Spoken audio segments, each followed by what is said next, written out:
Magandang oras mga kababayan, mga ka-Golden Boy. Dito sa bidyong ito ay siguradong tataas ang inyong alta presyon dahil sa mayroon na namang sinasabi ang mga inchik sa China. Ito ay sinabi daw ng mga scholars ng Communist Party ng China na ang Batanes Island ay parte daw ng China. Naku mga kababayan, gusto ko nang tumigok ng inchik eh. Mantagin nyo naman, pati Batanes Island na naman ngayon pinag-initan. Ayon sa mga scholars, ay parte daw ng Taiwan ang Batanes Island. At kung parte yan ng Taiwan, ibig sabihin daw ay parte ng China. Kaya nga dito na palagi dumadaan yung pagpatrolya ng China diyan sa Batanes Island dahil inaangkin na nila ito. Ngayon, aangkinin na nila dahil sa pinahayag na nila na sa kanila daw ang Batanes Island. Ano ang masasabi niyo dito mga kababayan?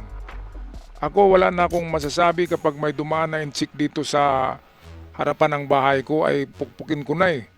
Mga kababayan talagang nakakaano na to. Grabe na, pati Batanes Island ba naman kahit sa history book titingnan sa mapa ng Pilipinas ay partiyan ng Pilipinas kahit Taiwan ay hindi nakikialam dyan. Pero itong China gumagawa na naman ng kwento na yung mga nakatira daw sa Batanes ay mga inchik daw. Meron bang mga inchik dyan sa Batanes? Oy kayong mga taga Batanes dyan, mga kababayan dyan sa Batanes. Meron bang mga inchik dyan sa Batanes Island? Paki-comment nga sa ating comment section. At kung merong mga inchik, pukpukin nyo sa ulo. Paalisin nyo dyan. Walang inchik dyan. Ang mga nakatira sa Batanes ay mga Ibatan. Mga Ibatan, mga Pilipino yan. Matagal na yan dyan. At kahit doon pa sa may Bashi Island, sa unahan pa ng Batanes Island, mga Pilipino pa rin mangingisda ang nakatira dyan. Sa Babuyan Island, mga Pilipino. Panahon ng World War II, mga Pilipino yung mga nakatira dyan. Paano sinabi ng mga inchik na naman daw? Ay naku. Mga taga Batanes, comment nga kayo, may mga inchik ba dyan?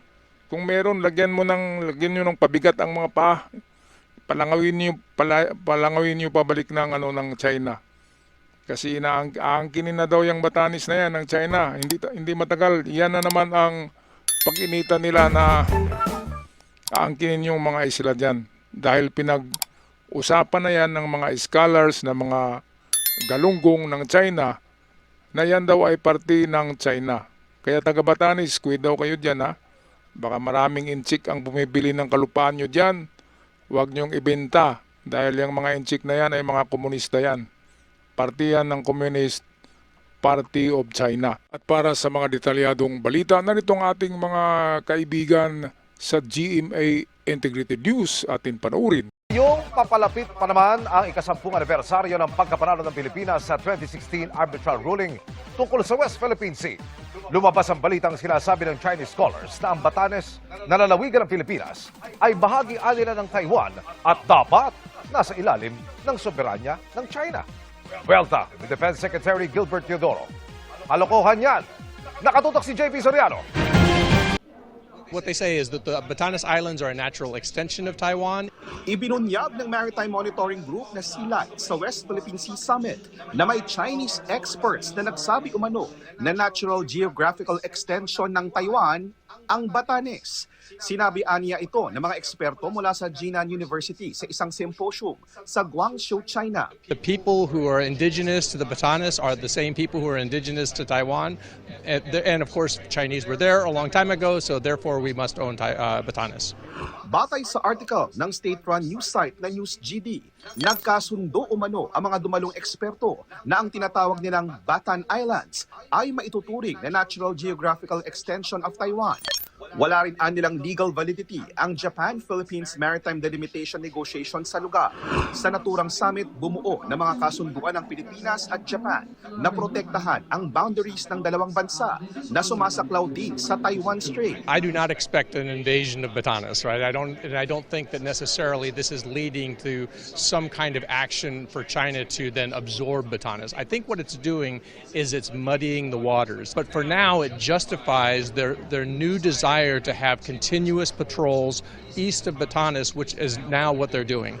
Inalmahan ng Pilipinas ang pahayag ng Chinese experts. I view this as once more Probably it's a signaling of a preconceived intention already. Hindi rin malayo na nasa plano nila yan. And it also validates yung sinasabi natin na they have the plan to control the whole Pacific Ocean. Ayan, so tama yan. Kasi ang China ay meron daw yan talagang plano na mag-expand ng kanilang empire. Yung parang sa medieval time na uso pa ang mga imperyo. Kailangan daw ang China mag-expand. Ngayon kung doon naman sila mag-expand sa karatig bansa nila katulad ng India, ay mahirapan sila sa India dahil ang India ay pangatlo yata yan na pinakamaraming sundalo sa buong mundo, ang India. Kaya mahirapan ang China doon. Kaya yung naagaw doon ng China ay yung parte lang ng Bhutan sa Tibet. Pero yung ibang parte ng India, hindi nila naagaw dahil binabantayan ng India ngayon. Ngayon kung punta naman sila doon papuntang Siberia, papuntang Russia, hindi rin nila maagaw eh. Kasi kasama nila yan sa mga komunista yan eh. Kaya saan ba mang-agaw ng teritoryo ang China? Di ba? Eh dito na sa Pasipiko. Dito na sa Pacific Island, ito yung kinabilangan ng Pilipinas, Taiwan at Japan. Kaya pati yung mga maliliit na isla ng Japan ay sinasabi na ng China. Yung Coral Island, sinasabi na ng China na sa kanila daw yun. Pati yung mga isla diyan na bato-bato sa Japan, sa kanila daw yun. Grabe talaga mga kababayan. No? Pwede ba yan na turo ng turo lang tapos sa'yo na? Eh ang pagbasihan naman dyan ay kung gaano kalapit sa mainland yung mga pulo-pulo na yan. Yung mainland na yun ang may-ari, kung anong mainland ang mas malapit yung mga pulo-pulo. Eh ang China ang layo-layo eh. Tapos sasabihin nila na sa kanila yun, mga tarantado talaga. What is this for, right? And we know, walang basihan ito, kalokohan ito. We should really debunk and counter all these lies. Otherwise, kapag hindi natin pinatulan itong mga ganitong kasinungalingan, uulit-ulitin lang nila and they're going to rewrite history once again. Baka hindi natin alam, baka pati Ilog Pasig ang kinin na rin ng China. Hininga ng GMA News ng pahayag ang Department of Foreign Affairs pati ang Chinese Embassy pero wala pa silang tugon sa ngayon. Pero sabi ng isang Maritime and Defense Security Analyst, dapat seryosohin ang mga ganitong uri ng pahayag. Unang-una, yung mga academics na yan, no, tsaka yung institution na yan, hindi nila makukonduct yung symposium na yan at yung tema na yan kung layang, of course, approval mula sa Communist Party of China. So lahat yan, tandaan natin walang academic freedom sa China. Ang pahayag ng Chinese scholars tungkol sa Batanes, ginawa nila mahigit 1 linggo bago ang ika-10 taong anibersaryo ng makasaysayang panalo ng Pilipinas laban sa China sa 2016 Arbitral Tribunal. Ang desisyong ito ang nagdeklara at nagsaad na walang bisa sa batas ang 9-line claim ng China. Pero hindi kinikilala ng China ang desisyon. Batay sa datos na nakalap ng GMA News Research mula noong 2016, halos 30 bansa na ang paulit-ulit na nananawagan na galangin at sundin ang arbitral ruling. 8 bansa, kabilang ang China, ang hindi tumanggap sa desisyon. Sa termino ni Pangulong Bongbong Marcos, hindi bababa sa 4 na bilateral military agreements kaugnay ng visiting forces ang pinirmahan ng Pilipinas.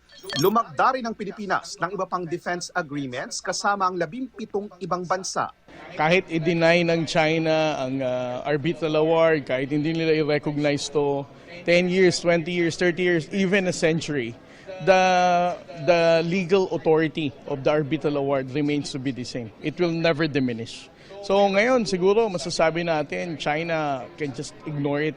Sabihin nilang wala namang significance. A century after, we are still going to look back. Babalik at babalikan natin to. Continuing struggle ito, 10 years sa victory natin. Meron nilaglag sa atin na dapat nating alagaan, palaguin at paglabanan. Okay, so ika-10th anniversary natin ng arbitral award ng arbitration ruling of UNCLOS. Ito yung pag-award sa atin ng pagmamayari natin yung WPS. ngayong July 12 ang anniversary. Kaya ang China ay gumawa na naman ng kalukuhan na kwento para sirain nila itong ating pag-celebrate natin ng Arbitral Ruling Award ng United Nations. Sisirain nila para yung mga Chinese na mga kabataan sa China ay maniniwala na piki yung Arbitral Ruling Award na inaward sa atin ng United Nations. Kaya gumawa sila ng counter dito. Ngayon dinagdagan nila imbis baho di Masinloc lang at WPS yung kanilang inaangkin. Ngayon Batanes na naman. Grabe mga kababayan, no? Ang Binham Rice, inaangkin na rin yan Hindi pa lang sila nagsasabi na sa kanila ang Binham Rice. Inasa likod na yan ng Pilipinas tapos sa kanila pa rin. Grabe mga kababayan, kung ako lang, pwede lang ako magiging Superman, ako na lang mag-iisa at akihin ko yung China Pagbubuntalin ko yung pagmumuka ng mga inchik na yan Hanggang sa mamaga, di ba mga kababayan? O kaya pag sampal-sampalin ko yan ng mabahong sapatos. Yung mga pagmumuka na yan, grabe. Batanes, inangkin. Kasunod niyan, ano na naman? Anangkinin. Baka buong Palawan. Ibinham Rice nga, inaangkin na nasa likod lang ng Pilipinas. Hindi harap ng China. Grabe, sobra naman nan.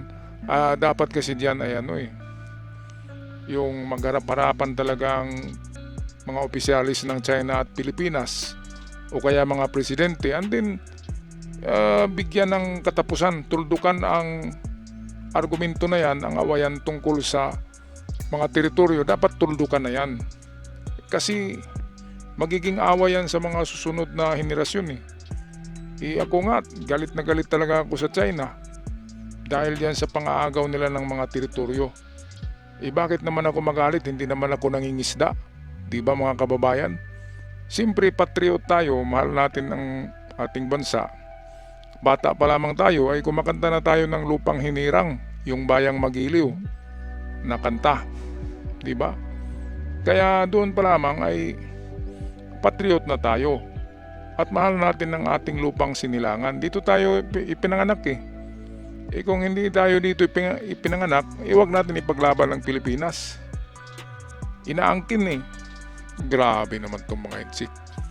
Batanes, sa kanila daw. Oy, kayong mga taga Batanes dyan tingnan nyo kung mayroong mga inchik dyan na bumili ng kalupaan nyo ay bugbugin nyo kapag naglakad sa gabi. Mga walang hiya yung mga hinayupak na yan. Mga membro yan ng Communist Party of China. Binibili nila ang kalupaan dyan para sabihin na mayroon talagang mga inchik na nakatira ng Batanes. Kasi yun ang sabi nila sa mga scholars na yung mga nakatira daw sa Batanes ay mga inchik. Mga taga Batanes huwag niyong kalimutan, kapag may mga inchik na bumili dyan ng kalupaan nyo, huwag nyo nang ibenta dahil sa estilo nila yan. Para pagdating ng panahon, makikita nila na mayroon ngang mga inchik sa Batanes Island at totoo na sa kanila yan. Okay, so ako'y magpaalam na, pag-comment na lang sa ating comment section. Anong masasabi nyo tungkol dito? Ako, mainit ang ulo ko ngayon, mga kababayan, dahil sa balitang ito. Maraming salamat sa bagong nag-subscribe at sa aking mga avid followers. Ako'y laging sumasaludo sa inyong lahat. Love and peace, not war. Hanggang sa muli.